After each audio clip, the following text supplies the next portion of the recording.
Hello dear student, कैसे आप सब। आज ऑक्सफोर्ड बेसिक इंग्लिश ट्रांसलेशन का एक्सरसाइज 127 बनाना है, जो ऑलरेडी पीडीएफ में मैं टाइप कर चुका हूँ। उसे एक्सप्लेन करूँगा ताकि कम समय में ज़्यादा बना सके। 127 में पास्ट परफेक्ट कॉन्टिन्यूअस टेंस में इंग्लिश दिया हुआ है। इंग्लिश से हिंदी में हमें ट्रांसलेट करना है।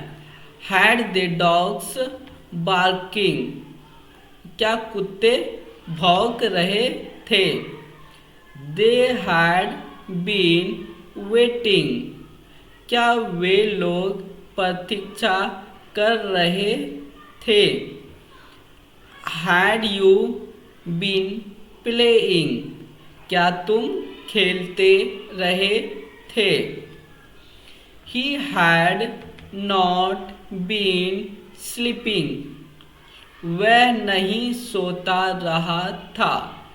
आई हैड नॉट बीन सिंगिंग, मैं नहीं गाता रहा था। दे हैड बीन प्लेइंग, वे लोग खेलते रहे थे।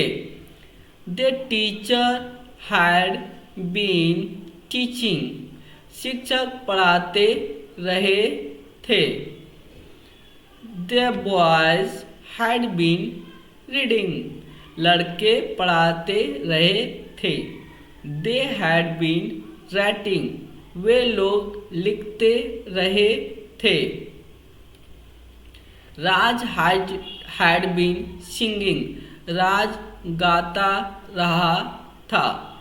शी हैड बीन वेटिंग, वह इंतजार करती रही थी। यू हैड बीन रीडिंग, आप लोग पढ़ते रहे थे। यू हैड बीन स्लीपिंग, तुम सोते रहे थे। वी हैड बीन रनिंग, हम लोग दौड़ते रहे थे। आई हैड बीन वर्किंग, मैं काम करता रहा था। इसी तरह से ये भी एक्सरसाइज खत्म हो चुका है। आई होप आप सबको समझ में आ रहा हो।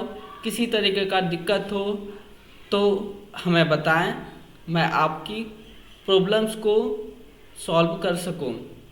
और अगर आपको वर्ब का फर्स्ट फॉर्म, वर्ब का सेकंड फॉर्म, वर्ब का third form, fourth form, fifth form में दिक्कत आ रही है तो आपको एक बार ऑक्सफोर्ड करंट इंग्लिश ट्रांसलेशन का पीछे की ओर पलट के देखेंगे, या ऑक्सफोर्ड बेसिक इंग्लिश ट्रांसलेशन में भी पीछे की ओर में सभी वर्ब का first form, second form, third form दिया हुआ है, तो आप उसे एक बार याद कर लेंगे, जिससे कि आपको ट्रांसलेशन टेंस पर आधारित बनाने में आपको आसानी होगी।